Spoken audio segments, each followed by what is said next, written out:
여러분 이번 연휴가 길었어요. 금요일부터 시작해서 그 한 주를 지난 목요일, 여러분 꼬박 7일 이렇게 긴 연휴, 저 말고도 많은 사람들이 또 이런 연휴가 언제 오나 기대하고 있는 것 같아요. 제가 그래서 뉴스를 봤어요. 기사에 이런 기사가 있더라고요. 앞으로 9일의 황금 연휴가 또 찾아온다라는 거예요. 여러분 놀랐지 않아요? 여러분 근데 그게 언제인지 아세요? 2044년 추석이래요. 이번처럼 이렇게 긴 연휴가 찾아와요. 여러분 분명히 찾아옵니다. 근데 언제 찾아온다고요? 2044년. 여러분 이게 몇 년 뒤라면 19년 뒤입니다. 19년 뒤예요. 사랑하는 성도 여러분, 19년 뒤에 우리는 어떻게 지낼까요? 여러분 몇 살이에요? 19년 뒤면? 야, 이게 참 쉽지 않은 나이죠. 사실은 제가 예언 사역을 잘 안 하는데 오늘은 이 예배 가운데 예언 사역을 하나 하려고요. 여러분 19년 뒤에 우리가 어떻게 지내는지 아세요? 제가 예언할게요. 여러분 우리가 하나님 안에서 잘 지낼 겁니다. 아멘이세요? 여러분 우리가 하나님 안에서 잘 지낼 겁니다. 때로는 고난도 있을 겁니다. 19년 뒤에. 때로는 꽃길도 걸어가게 될 것입니다. 때로는 따뜻한 바람도 차가운 바람도 풍랑을 만날지 모르겠어요. 그런데 중요한 것은 19년 뒤에도 우리는 하나님 안에서 잘 지낼 것이라는 겁니다. 여러분 이 믿음으로 2044년까지 다시 9일의 연휴가 찾아올 때까지 열심히 신앙생활 하시길 주님을 축복합니다. 여러분 오늘 말씀 시작할까요? 오늘 말씀 제목은 이것입니다. 다시 한번 약속하시는 하나님. 제가 작은 부제에 달아보았습니다. 약속하신 말씀을 이루시는 하나님. 여러분 그거 아세요? 약속은 누구나 할 수 있습니다. 그런데 약속은 누구나 지킬 수는 없습니다. 사랑하는 연인들이 사랑을 막 시작하게 되면 옛날에는 이런 얘기를 했대요. 내가 저 하늘에 달도 따다주고 별도 따다줄게요. 그런데 놀라운 것 아세요? 아무도 그 약속을 지킨 사람이 없다는 겁니다. 여러분 약속하는 사람들은 참 많습니다. 근데 그 약속을 이루시는 것, 여러분 그것은 참 어려운 것을 보게 됩니다. 그런데 그 약속을 언제나 항상 신실하게 이루시는 분이 있습니다. 바로 우리 아버지 되시는 하나님이십니다. 여러분 오늘 이 질문을 여러분의 마음에 던지며 오늘의 말씀을 시작합니다. 우리 성도 여러분들 마음에 이 질문을 한번 떠올려 보세요. 여러분 기도하셨죠? 기도의 제목을 갖고 기도해 보신 적 있으시죠?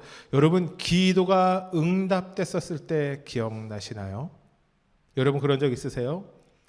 기도를 했고 기도의 응답을 기다렸던 시간. 여러분 그 응답을 기다렸던 시간이 여러분에게 좋았나요? 아니면 힘들고 어려웠나요? 아직 여러분들 중에는 저 아직 그렇게 큰 기도 제목 가지고 기도해 본 적 없어요. 하나님께 이렇게 해주세요 라고 딱 정해서 기도한 적 없어요 라는 분 있을지 모르겠습니다. 여러분 오늘 말씀에는요, 하나님이 아브라함에게 찾아가 다시 한번 그분의 약속을 한 번 더 하시는 장면이 나옵니다. 그리고 그 말씀이 아브라함의 삶에 신실하게 이루어지는 것도 우리는 앞으로 보게 될 것입니다. 여러분 그래서 오늘 이 말씀을 시작하며 여러분의 마음에 이런 소원이 있으면 좋겠습니다. 내가 하나님과 약속을 하게 되면, 하나님이 나에게 약속하시면 그 약속은 이루어지겠구나. 여러분 이 소원이 오늘의 예배 통하여 저와 여러분의 마음에 풍성하게 채워지게 되길 주님의 이름으로 축복합니다. 자, 제가 구약의 인물들 사도행전 말씀을 8장까지 지나고 잠시 말씀을 멈추고 구약의 인물들을 설교한 까닭은 무엇일까요? 우리 청소년 아이들이 너무 성경을 몰라서였어요. 자, 중요한 것은 이거예요. 우리가 이제 아브라함의 이야기를 지난주부터 나누고 있다라는 거예요. 우리 기초적인 거 어른들도 까먹었을지 몰라요. 성경은 몇 권으로 이루어졌을까요? 제가 벌써 3번쯤 얘기했어요. 성경은 맞아요. 구약은 몇 권일까요? 맞아요. 그러니까 이렇게 외우시면 되게 편해요. 3 곱하기 9는 몇이에요? 3 곱하기 9는? 맞아요. 구약 39, 신약 27, 총 66. 자, 중요한 것은 이것이에요. 창세기는 총 50장으로 이루어져 있어요. 50장이에요. 그 중에서 아브라함의 이야기와 요셉 이야기가 각각 14장씩 준비되어져 있어요. 그 정도의 분량이에요. 그러니까 둘이 합하면 28장, 이 창세기의 3분의 2에 해당되어지는 이야기가 이 두 족장 혹은 두 사람에게 이루어져 있다는 것을 우리는 보게 됩니다. 여러분, 그러니 사실 우리가 아브라함에 대해서 3주 만에 말씀을 다 나눈다라고 하는 것이 현실적으로는 조금 어려울지 몰라요. 그래서 오늘은 제가 지난주 하나님이 아브라함을 부르셨음에서부터 오늘의 본문 사이에 있었던 이야기들을 좀 전하려고 합니다. 자, 지난주 우리가 말씀을 나눴던 것은 이것이었죠. 그리스도인도 고난을 만난다. 아브라함이 하나님의 말씀에 순종하여 가나안으로 나아갔었을 때 그들이 만난 것은 무엇이었어요? 기근이었어요. 여러분, 기근은 먹고 살 것이 없는 겁니다. 풀이 마르고 가축도 야위어 죽고 물이 오지 않았을 수도 있고 아니면 메뚜기나 병충해가 휩쓸고 가서 사라졌을 수도 있어요. 중요한 것은 사람이 살 수 없는 환경, 바로 그것이 기근이라는 것입니다. 여러분, 그래서 아브라함의 결정이었겠죠. 아브라함의 가족은 결정합니다. 이집트로 내려가자. 여러분, 왜 이집트로 갔을까요? 이집트에는 먹을 것이 많았기 때문입니다. 이집트는 고대 중동에서 가장 강한 나라였습니다. 강한 나라가 되기 위한 여러 조건이 있을 것입니다. 그중 분명한 것은 많은 사람이 필요했고 많은 사람이 모여 살기 위해서는 물과 식량이 필요했습니다. 여러분, 나일강, 이집트의 나일강이라는 거 들어보셨죠? 이 나일강에는 마르지 않는 물줄기가 있었습니다. 곡식을 풍성하게 자라게 했고 가축도 살찌웠습니다. 그 근처에 있는 바다에서 또 이 나일강에서는 많은 물고기가 잡혔습니다. 먹을 것이 많았던 나라가 바로 이집트였어요. 그래서 아브라함이 기근을 만났었을 때 이집트로 내려간 곳은 먹고 살기 위한 인간적인 방법이었습니다. 여러분, 그런데 그곳에서 어려움을 겪게 됩니다. 문제가 뭐였냐면 아내인 사라가 너무 예쁜 거예요. 여러분, 이런 얘기가 있어요. 성경에서 최고 미인은 누구일까? 이 최고 미남에 대한 것은 사울, 이스라엘의 왕이었던 사울 혹은 다윗의 아들이었던 압살롬이라는 의견들이 있습니다. 기가 막히게 잘생긴 거예요. 키도 컸어요. 근데 이 사라가 이 성경에서 미인인 이유는 뭐냐면 지금 이때가 미모의 전성시기인 10대, 20대 초반이 아니에요. 이미 65세 할머니거든요. 할머니잖아, 할머니. 65세. 그러는데 이집트의 왕 바로가 사라를 보고 반한 거예요. 왜? 예뻐서. 우리 청소년 친구들은 너무 예쁘지 않아도 돼요. 그럼 골치 아파요. 알겠죠? 축복해요. 예쁘게 자라길 축복해요. 어쨌든 중요한 것은 이거예요. 아내인 사라가 너무 아름다워서 이집트의 왕 바로가 아브라함의 아내인 사라를 빼앗게 됩니다. 여러분, 그런데 참 여기서 하나님의 주권적인 일하심이 일어납니다. 하나님이 재앙을 내리세요. 왜요? 사라를 빼앗았기 때문이에요. 그래서 바로가 놀라서 아내인 사라를 아브라함에게 돌려주게 됩니다. 여러분, 근데 참 이때 놀라웠던 것이 이걸 알아두시면 좋아요. 너무 예쁜 아내를 빼앗는데 돌려줄 때는 아내만 돌려준 게 아니라 금은 보와 가축을 함께 돌려줘요. 내가 잘못했다. 미안하다. 이제 이러면서 어쨌든 그래서 풍족하게 되었어요. 오늘 우리가 첫 번째 지식을 하나 알게 되었어요. 뭐였냐면 아브라함이 기근을 만나 이집트에 갔다가 아내를 빼앗길 뻔했고 아내를 되찾았을 때 아내만 되찾은 것이 아니라 금은보와 많은 재물도 함께 얻게 되었다. 여러분, 아브라함이 가나안에 갔었을 때 우리가 알고 있다시피 그에게는 자식이 없었어요. 자식이 없다라는 것은 자신에게 미래가 없다라는 것과 동일한 이야기예요. 여러분, 그런데 아브라함에게는 자식은 없었지만 누가 있었냐면 조카 롯이 있었어요. 기억나시죠? 롯의 아버지의 이름은 하란. 하란이라는 사람은 일찍 죽었어요. 왜 죽었는지는 저는 몰라요. 성경에도 나와 있지 않아요. 어쩌면 롯이 아브라함을 따라 나섰던 것은 아버지를 일찍 여리고 이 조카인 롯이 아브라함을 아버지처럼 대했던 것 같아요. 그럴 수 있죠. 가족관계라는 것이. 그런데 이제 많은 재물을 가지고 다시 가나안으로 돌아갔었을 때 또 다른 문제가 생기게 돼요. 여러분, 이런 질문을 하면 어떨까요? 여러분 한번 마음속으로 대답해 보실래요? 여러분, 돈이 많으면 좋아요? 많으면 좋아요. 여러분, 그러면 이 질문은 없어요? 돈이 없어도 좋을 수 있을까요? 여긴 또 네예요. 여러분, 이 아브라함 가정에는요, 돈이 많아져서 생기는 문제가 있었어요. 이때 당시에는요, 사실은 이 우리가 알고 있는 지폐나 돈의 형태는 없었을 거예요. 아마 금과 은처럼 귀한 물건은 있었을지 모르겠지만 통화라는 것은 없었을 거예요. 당시에는요. 제가 이집트 고고학 박사가 아니라서 모르겠어요. 그런데 중요한 것은 가축이 재산이었죠. 소 한 마리, 소 100마리.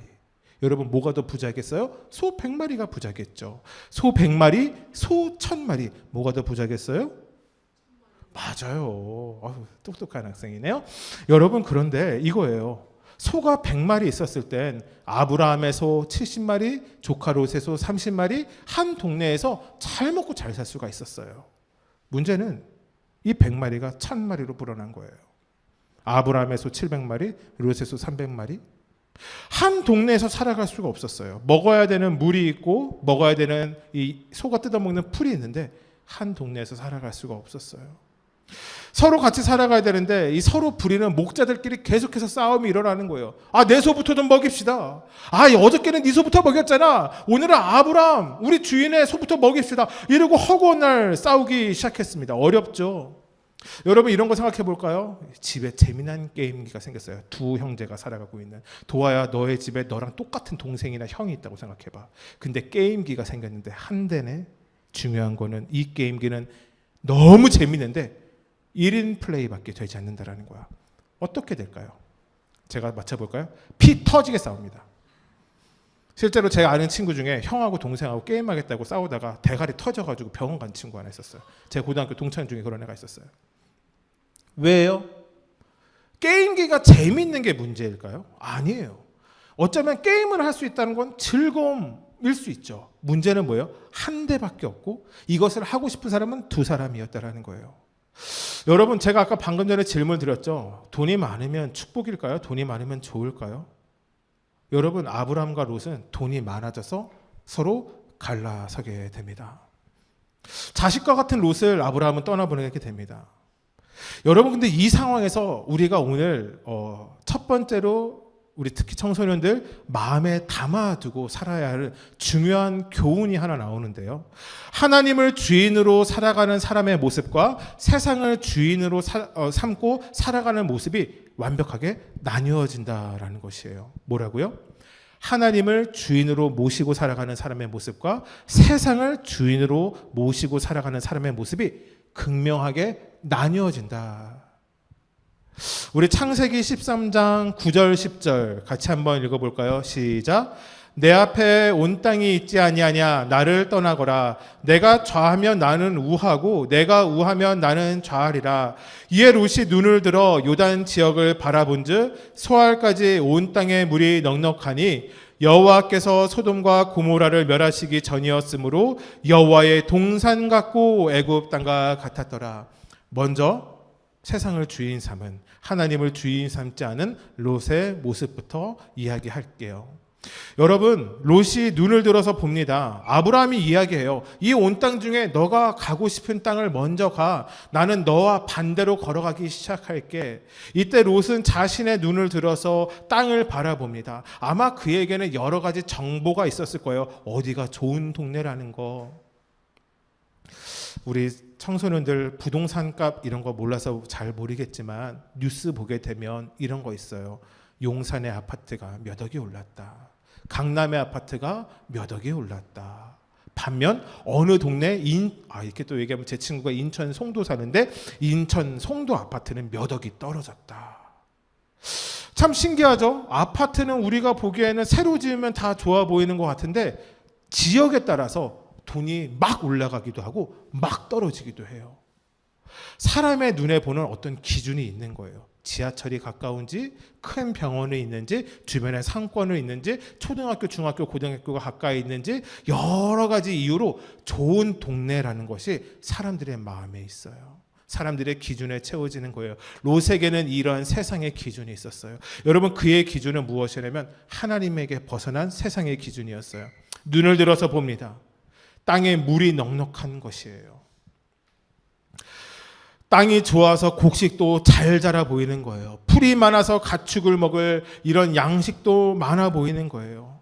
물이 넉넉하니 기근을 만날 위험이 없어 보이는 땅은 바로 그 땅으로 가기 시작합니다. 아브라함 삼촌, 저는 저 땅으로 갈게요. 여러분, 근데 그 땅이 어디냐면 바로 소돔과 고모라 근처에 있었던 땅입니다. 야, 여기서 또 이제 어려워져요. 제 마음이 어려워질 수 있어요. 그러니 어른들이라도 좀 대답해 주세요. 소돔과 고모라, 나는 안다. 손. 나는 잘 모르겠다. 손. 나는 잘 모르겠다. 소돔과 고모라가 어떤 땅이냐면요, 하나님 보시기에 악한 두 성읍, 바로 소돔, 고모라 두 성읍이었는데요, 그 땅이 너무 악해서 하나님이 유황불을 내려보내셔서 다 불태우는 땅이에요. 하나님의 심판이 임했던 두 도시예요. 여러분, 이것은 여담인데 제가 좋아하는 만화 중에 하나가 배트맨입니다. 여러분, 배트맨의 상징하는 배트맨이 살아가는 도시가 이름이 뭔지 알아요? 고담시티예요. 소돔과 고모라에서 한 글자씩 따왔어요. 왜냐하면 그 도시가 악한 도시거든요. 여러분 모르셨죠? 중요한 것은 이것이에요. 그곳. 여러분, 그런데 그곳이요, 사람의 눈에 보기에는 어떠했다라는 거예요. 롯이 큰 착각에 빠집니다. 여러분, 롯의 눈에는 그 땅, 하나님이 보시기엔 죄악으로 가득한 땅이 여호와의 동산 같고 완벽하다라는 거예요. 하나님의 땅처럼 보인다라는 거예요. 여러분, 아브라함과 롯이 기근을 만났을 때 어디를 내려갑니까? 애굽을 내려갔다고 했죠. 또 뭐라고 되어 있어요? 애굽 땅과 같았더라. 애굽은 당시 문화와 종교와 상업과 모든 것이 가장 번성했던 나라예요. 화려함의 끝이었던 거예요. 왜 우리 그럴 때 있잖아요. 사실은 양주가 시골 동네는 아니지만 이제 제가 처음 이곳으로 이사 왔던 9년 전 도로를 지나가면 자꾸 고라니가 서가지고, 고라니 알아요? 사슴처럼 생긴 애들. 길을 가다가 고라니를 만나서 자꾸 중간중간에 살을 세웠어야 됐어요. 그때 옥정 중심상가 이런 거 아무것도 없어서 다 그냥 벌판이었거든요. 지금이야 화려해졌어요. 근데 제가 뭐 아시는 분 알겠지만 제가 원래 서울에서 살았거든요. 가끔씩 서울 나가면 너무 화려해 보이는 거예요. 막 높은 빌딩, 여긴 높은 빌딩 없잖아요. 우리 교회가 제일 높은데요, 이 동네 빌딩 중에서. 어찌됐든 그랬던 거예요. 그러니까 롯이 보기에 그 땅이, 소돔과 고모라 땅이 하나님의 동산 같고 사람들이 세운 가장 큰 도시처럼 화려해 보였던 것이, 그래서 그곳으로 롯은 내려갑니다. 사람의 스스로의 기준에 따라 살아가는 삶, 이것이 하나님을 주인으로 모시지 않는 사람의 모습이에요. 그러면 두 번째 우리가 살펴봐야 되는 것은 하나님을 주인된 사람의 모습은 어떠한 삶을 살아가는가. 창세기 13장 14절 15절 말씀 같이 한번 읽어볼까요? 시작. 롯이 아브라함을 떠난 후에 여호와께서 아브라함에게 이르시되 너는 눈을 들어 너 있는 곳에서 북쪽과 남쪽 그리고 동쪽과 서쪽을 바라보라. 보이는 땅을 내가 너와 내 자손에게 주리니 영원히 이르리라. 아멘. 사랑하는 성도 여러분, 이 시간 여러분에게 축복합니다. 여러분, 사람이 보기에 좋은 땅, 사람들이 원하는 땅, 여러분, 우리는 그곳으로 가야 되는 인생이 아니라 하나님과 함께하는 곳이 우리에게 축복된 땅임을 믿으시길 주님의 축복합니다. 여러분, 이것이 정말 놀라운 축복입니다. 여러분, 많은 세상의 사람들은 어디론가 가기를 결정하기 원합니다. 좋은 곳, 높은 곳, 명예로운 곳, 성공이라 이름 불러지는 그곳으로 가려고 합니다. 그곳에 가야, 그곳에 이르러야 무엇인가를 이룬 것 같기 때문이죠. 여러분, 그런데 하나님의 사람들은 그렇지 않습니다. 하나님의 사람들이 언제나 있어야 하는 곳은 하나님이 함께 하시는 곳임을 믿으셔야 돼요. 여러분, 혹시 방황해 보셨어요? 방황? 여러분, 방황해 보셨어요? 가출해서 옥정 호수공원에 있다가 경찰한테 친구 잡혀갔던 우리 하담이, 너 가출했었잖아. 아무도 모르는 가출했었잖아. 도아야, 너는 저 형처럼 가출하고 이러면 큰일 난다잉? 어? 그치. 언제나 집은 돌아가야 돼. 여러분, 방황하는 거 참 쉽지 않아요. 여러분, 정말 이 방황, 저도 이런 거 방황 많이 했거든요. 그러니까 밤을 지새면서 무엇을 해야 할지 몰라 정말 숨 죽여서 울어보지 않으면 여러분, 방황에 대해서 이야기하시면 안 돼요. 저는 방황의 시작이 무엇인지 정확히 알고 있습니다. 왜냐하면 저도 방황해 보았기 때문입니다. 여러분, 방황의 시작은 하나님의 부재에 시작됩니다. 방황은요, 어디로 가야 할지 모를 때 우리의 삶에 찾아옵니다. 무엇을 해야 할지 모를 때 찾아옵니다. 비전과 소명과 사명이 사라지면 방황이 시작됩니다. 방황의 시작이 하나님이 없었던 것으로 시작했다면 여러분, 방황의 끝은 어디인지 아세요? 하나님을 만날 때 방황이 끝이 납니다. 하나님이 우리와 함께 한다면 헛된 일, 헛된 수고, 아무것도 아닌 것 같은 일들, 여러분 그것도 하나님의 시간 안에 있음을 발견하게 되기 때문입니다. 여러분, 아브라함, 하나님이 말씀하신 땅으로 계속해서 이동해야 됐던 삶을 살았던 그 사람, 여러분, 아브라함에게 있어서 이 헛한 시간은, 이 오랜 시간은 방황이 아니라 하나님의 인도하심과 계획 가운데 예배하는 삶으로 살아갔던 귀한 은혜의 시간이었던 것을 우리는 보게 됩니다. 자, 지난주 말씀도 그랬듯이 여러분, 하나님과 함께 살아가면 문제는 피할 수 있을까요? 문제는 찾아올까요? 어때요? 대답해 보세요. 하나님 잘 믿으면 하다마, 문제가 있니? 문제가 없니? 문제가 있지. 대단한데요. 여러분, 아브라함과 롯이 살아가던 가나안에서 갑자기 전쟁이 일어나요. 아브라함이 전쟁을 일으킨 것이 아니라 아브라함이 살아가던 가나안에 소도시 국가 안에 여러 왕이 있었는데, 한쪽은 네 나라가 팀먹고 한쪽은 다섯 나라가 팀먹어서 갑자기 전쟁이 일어납니다. 아브라함의 의지와는 전혀 상관이 없었어요. 문제는 뭐냐면 이제는 떨어져서 살아가기로 한 롯이 인질로 끌려간 거예요. 많은 재물과 함께.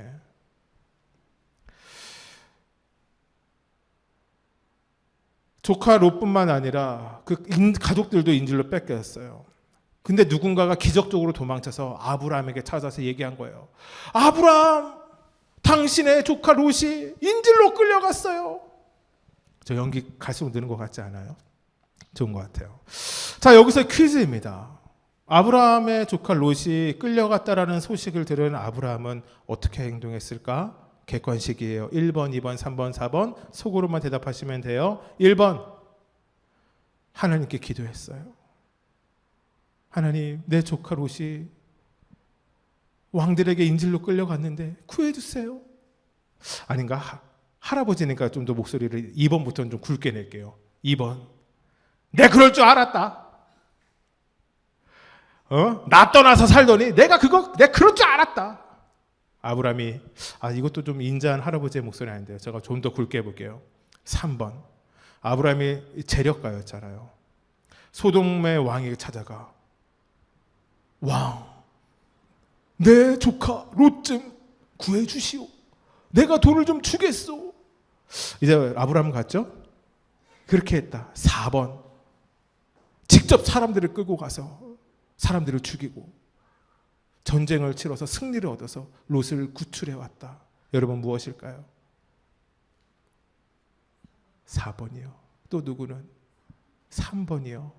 4번이요. 도아는 4번이요. 모르지 모르겠지만 4번이요. 하다미는 뭐야? 3번이요. 소돔 왕하고 내고를 했다. 4번이었어요. 직접 자신의 병사들 318명을 끌고 롯을 구하러 갑니다. 창세기 14장 14절 말씀 시작. 아브라함이 그의 조카가 사로잡혔음을 듣고 집에서 길리고 훈련된 자 318명을 거느리고 단까지 쫓아가서, 여러분, 할아버지 아브라함에게 이것이 쉬운 선택이었을까요? 여기 우리 최 집사님에게 물을게요. 조카가 있으시죠? 조카가 잡혀갔어요. 인질로. 그러면 경찰에 신고하시겠어요? 아니면 칼 한 대로 들고 내가 해병대인데 이러시면서, 최 집사님 해병대 나오셨어요? 몇 기! 이러면서 이제 가서 어떻게 때려 눕히시겠어요? 지금 아브라함하고 나이가 비슷하시거든요. 경찰에 연결해야죠. 여러분, 이것이 당연합니다. 여러분, 더군다나 놀라운 것은 아브라함이 그렇게 성경 안에서 용기 있는 사람의 모습으로 비춰지는 것이 없다라는 거예요. 여러분, 전쟁에서 중요한 세 가지 요소가 있습니다. 첫 번째는 무기와 군사의 수입니다.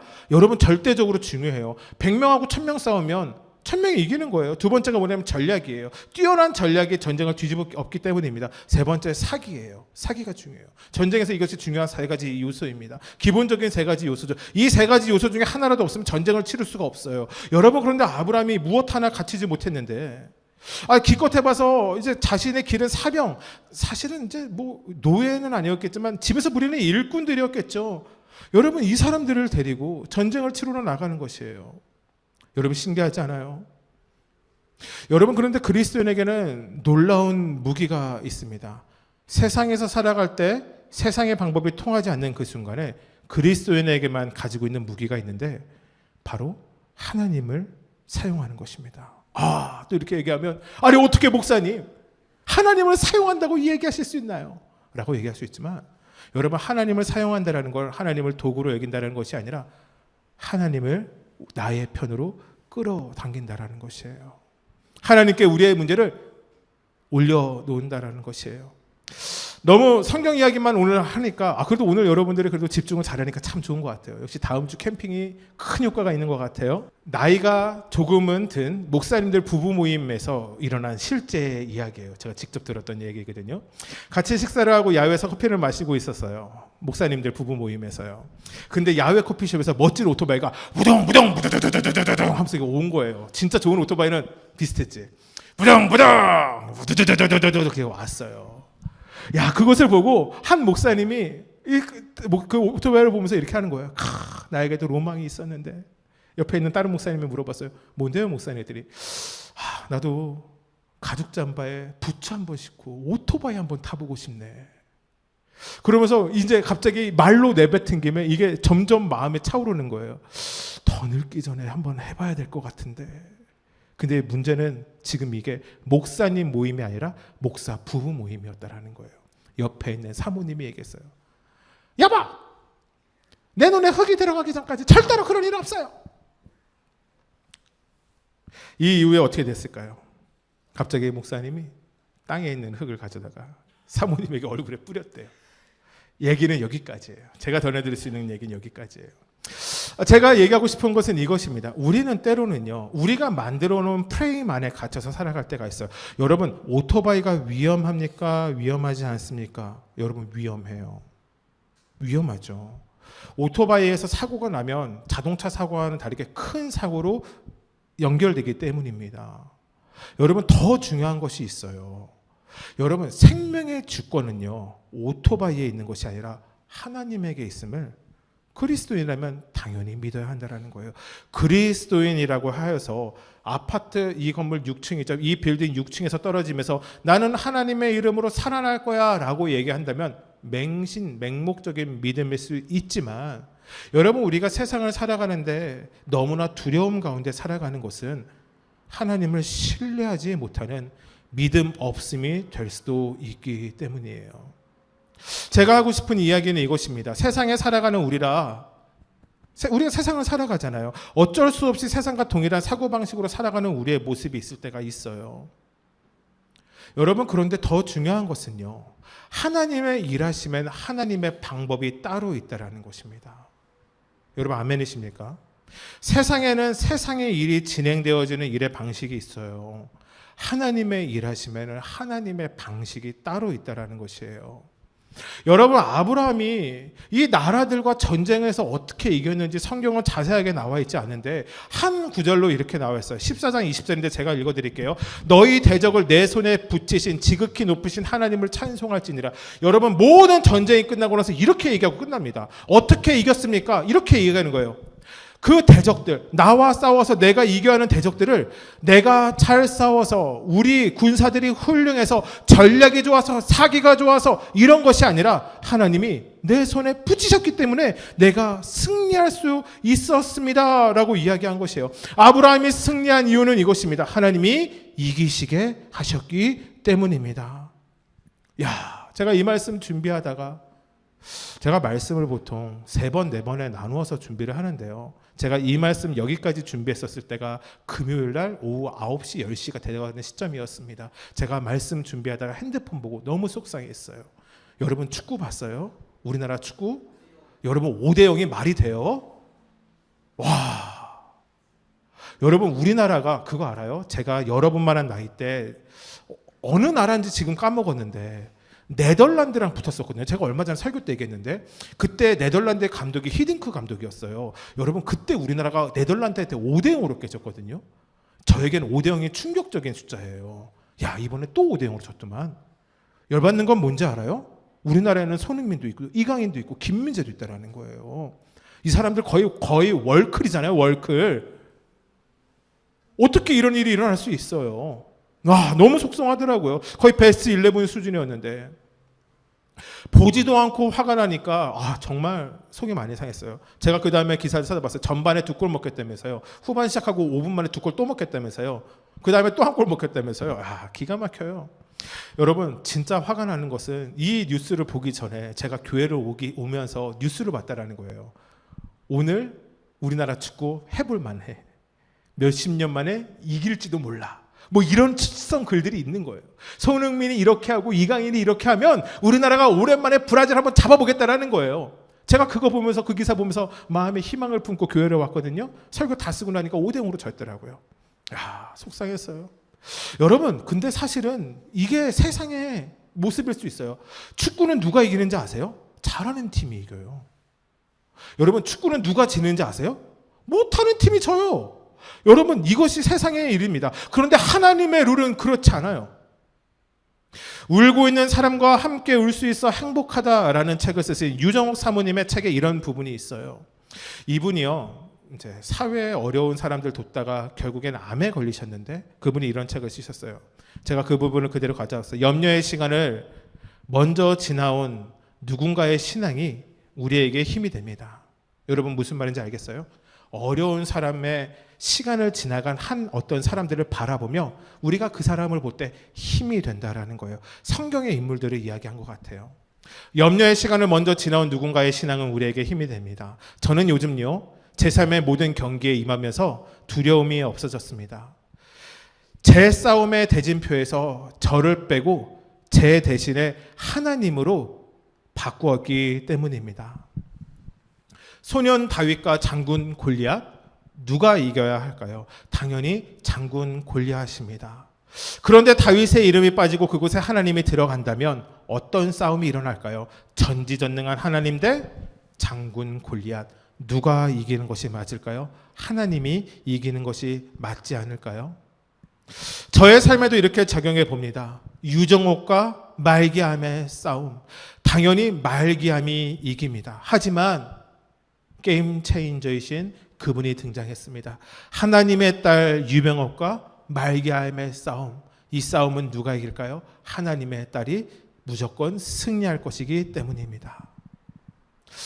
여러분 어쩌면 이 신앙의 비밀 아브라함이 깨달아가기 시작했던 것 같습니다. 사실 우리끼리 좀 할 얘기가 있는데 제가 이번에 아브라함을 성경을 창세기를 계속해서 아브라함의 이야기를 보면서 제가 깨달은 게 있는데 아브라함의 별명이 믿음의 조상이잖아요. 이 사람이 믿음이 없어요. 아브라함이 믿음이 없어요. 제가 진짜 이번에 여러 번 봤거든요. 아브라함이 그렇게 대단한 사람이 아니에요. 성경 곳곳에 아브라함이 젊었을 때부터 한 힘 썼다, 한 주먹 썼다. 여러분 이런 구절도 없어요. 여러분 그런데 이 할아버지가 말 타고 롯 있는 데까지 이 쫓아가기만 해도 대단한 것 아닌데 대단한 거 아닐까요? 근데 그가 싸움에 앞에 서서 뭐 이런 얘기는 없지만 그가 이 싸움 가운데 함께 했었음을 보게 됩니다. 여러분 그가 용맹했을까요? 그래서 자신의 조카 롯이 잡혀갔었을 때 구하러 갈 수 있었을까요? 아니요. 이전에 우리가 아까 얘기했지만 이집트의 왕 바로가 자신의 아내가 아름다워서 빼앗으려 했었을 때 아무 말도 못했어요. 왜요? 그는 용맹하지 않았던 사람이었기 때문이에요. 그런데 갑자기 그에게 용맹함이 생겼다. 전 그렇게 생기지 않아요. 여러분 아브라함은 갑자기 용맹함이 생겼던 것이 아니에요. 근데 아브라함에 갑자기 생겨나기 시작한 것이 있어요. 이름의 두 글자 바로 믿음이에요. 아브라함에게 믿음이 자라나기 시작해요. 대단한 사람이 아니었거든요. 근데 그에게 믿음이 자라나자 그가 점점 대단한 사람으로 변해요. 여러분 아마 그에게 이런 믿음이 있었을 거예요. 방패 되시는 하나님, 나의 능력 되시는 하나님, 나의 칼과 단창 되시는 하나님이 내가 비록 75세가 넘어가 이제 싸울 수 없는 몸일지라도 내가 하나님의 이름으로 나아간다면, 하나님이 나와 함께 계시다면 내가 그 싸움에서 승리할 수 있겠지.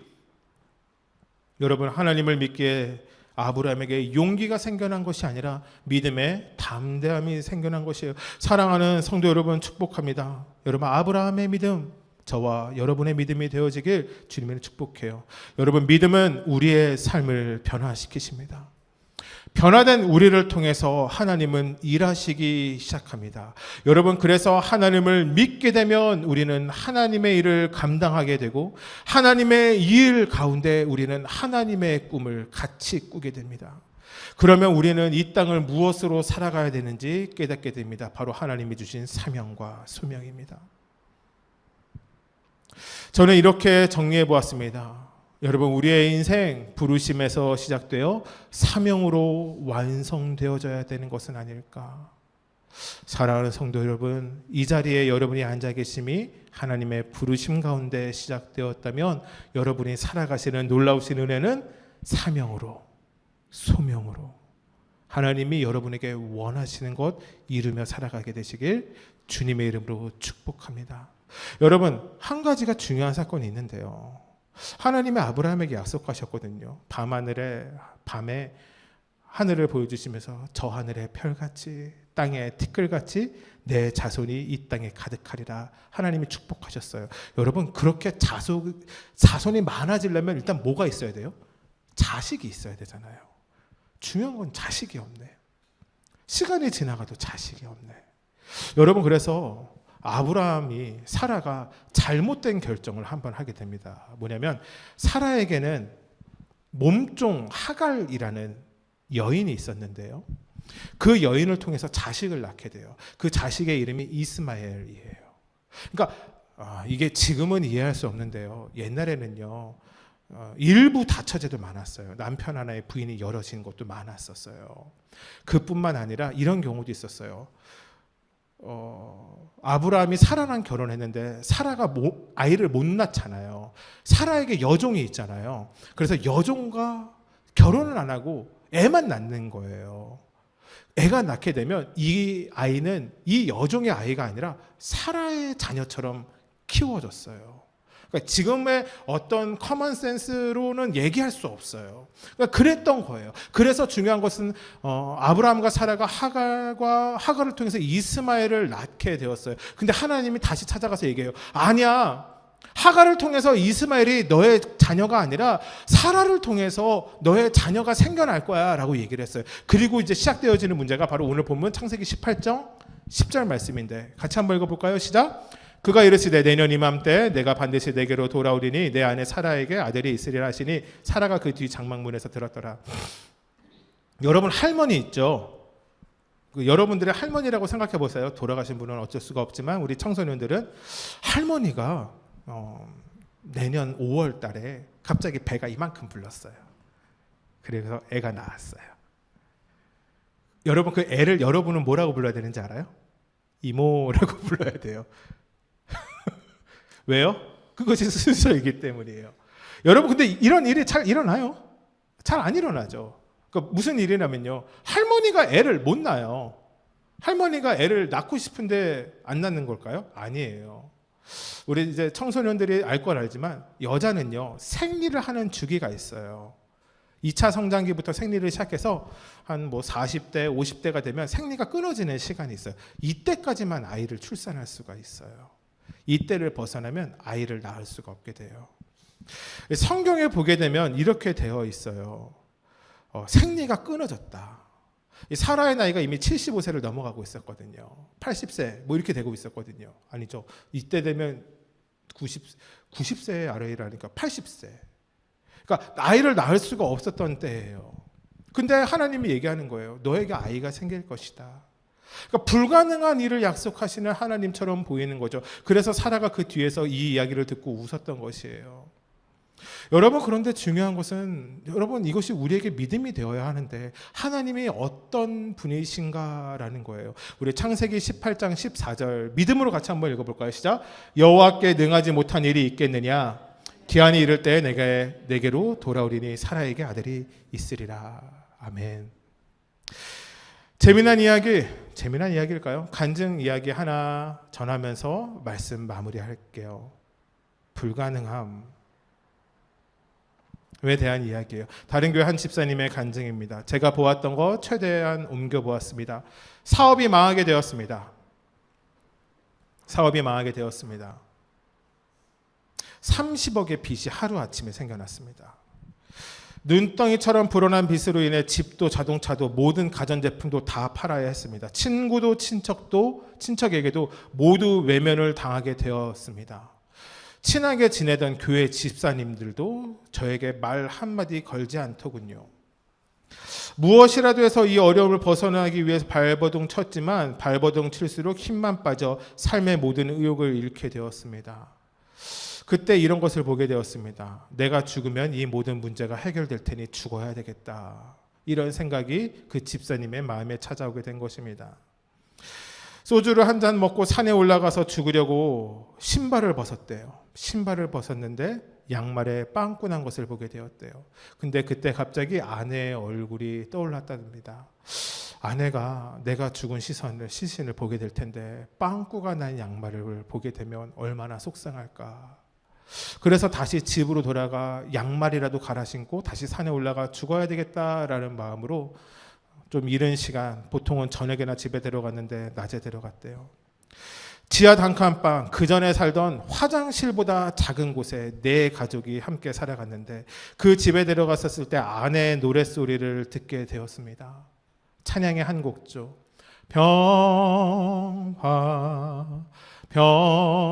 평화로다 하늘 위에서 내려오네.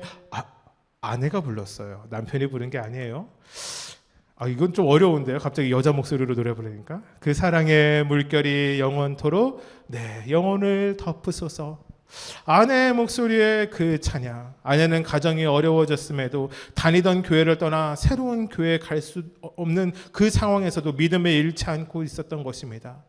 남편이 아내에게 묻습니다. 여보, 지금도 당신에게 평화가 있어? 나에겐 평화가 없는데. 그러자 아내가 대답했습니다. 그럼요, 평화가 있죠. 평화는 하나님이 주시는 것이기 때문이에요. 우리의 가정의 상황과 상관없어요. 당신 오늘 왜 이렇게 일찍 왔어요? 늘 바빠 저녁에만 보던 당신인데 당신이 일찍 들어오니까 참 좋네요. 우리 라면 같이 끓여 먹어요. 죽으려고 산 위에 섰다가 빵꾸 난 양말을 보고 집에 잠깐 돌아와서 모든 소망의 끝이 났었을 때 그 집사님의 마음에 다시 소망이 일어났어요. 그 집사님의 간증은 계속 이렇게 이어졌어요. 저희 가정에는 극적인 회복은 찾아오지 않았습니다. 여전히 빚이 있고 여전히 어렵습니다. 그런데 이전에 없었던 감사가 우리 집에 있습니다. 평화가 우리 집에 찾아왔기 때문입니다. 저는 돈이 없으면 세상을 살아갈 수 없다 생각했습니다. 세상을 살아가는데 돈이 없으면 불가능하다라고 생각했습니다. 그런데 아니었습니다. 세상은 돈이 없어도 살아갈 만합니다. 그런데 깨달은 것이 있습니다. 세상은 하나님이 없으면 살아가기 너무 힘들다라는 것입니다. 저에게 능치 못하심이 없으신 하나님은 오늘도 세상을 그리스도인으로 살아가게 하시는 하나님이심을 고백합니다.